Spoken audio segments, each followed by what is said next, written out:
Welcome to the MIT Leadership Center video series. It is my pleasure to introduce today Alberto Avendaño, the executive editor of El Tiempo Latino, the sister publication of the Washington Post. Alberto, welcome. Thank you for joining us. You have really been a pioneer in journalism, a real leader in the field. And I guess the first question that I would ask is, what kind of leader are you? I see myself as somebody who lives in between worlds. I populate what poet Octavio Paz used to call the configuration of the unaccomplished, meaning between words there is a space, between the now and then there is a space. And I populate that world with my eyes put in what comes.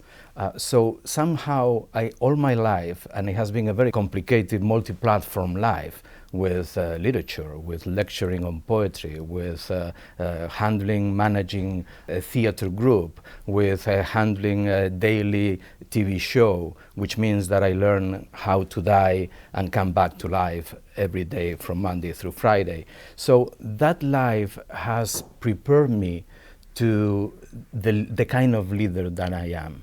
That one that lives, loves, performs, works in the now, but as if I were already in the place where I want to go. It sounds as if diversity and the idea of being in a minority community Yes. has played a role in your leadership. And I wonder if you could expand a little bit on how that identity has played out in your leadership development. It is complex and it is simple at the same time. It is the history of the United States of America. Right now we are reaching a tipping point where you are going to see around yourself in this country is a simple question. How the hell do you mainstream? You don't. It's what it is. Mm-hmm. And then you manage reality. That's what you have to do as a CEO of the corporation, as a politician. Let's talk about El Tiempo Latino. Let's talk about Hispanic publication, Hispanic media in the United States. What I had is that my vision was, if I am media, if I am a newspaper, if I am in Washington, D.C. metropolitan area, my referent is the Washington Post. Mm-hmm. So how do I go from here to there? Establishing a relationship. It's a human phenomenon. Business is about emotions and relationships. And I was lucky enough that at the Washington Post at the time, in the newsroom, there was a core group that were already interested in reaching out to the Hispanic audience that they were losing. Okay, but it sounds like also you met a core business need for them in reaching out to a community that's a large community, Correct. A growing community. Would that be fair?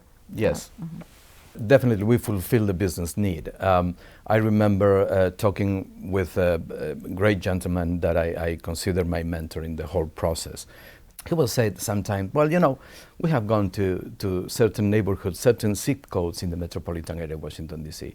Boxes of the Washington Post were filled up with papers. Nobody would pick them up. Your boxes were empty. And we saw the process, and we saw the relevancy of your publication, and we saw how you are a carrier of not only messages, news, and products, but also a reference, a brand. So what that means is that we are losing not exactly the actual reader that you can be less preoccupied with, but we are losing the future. Because if you don't brand yourself today to these communities, your brand is going to suffer in the future. You are talking to a mainstream. You are managing the now in order to make it happen when the pieces of the puzzle come to place.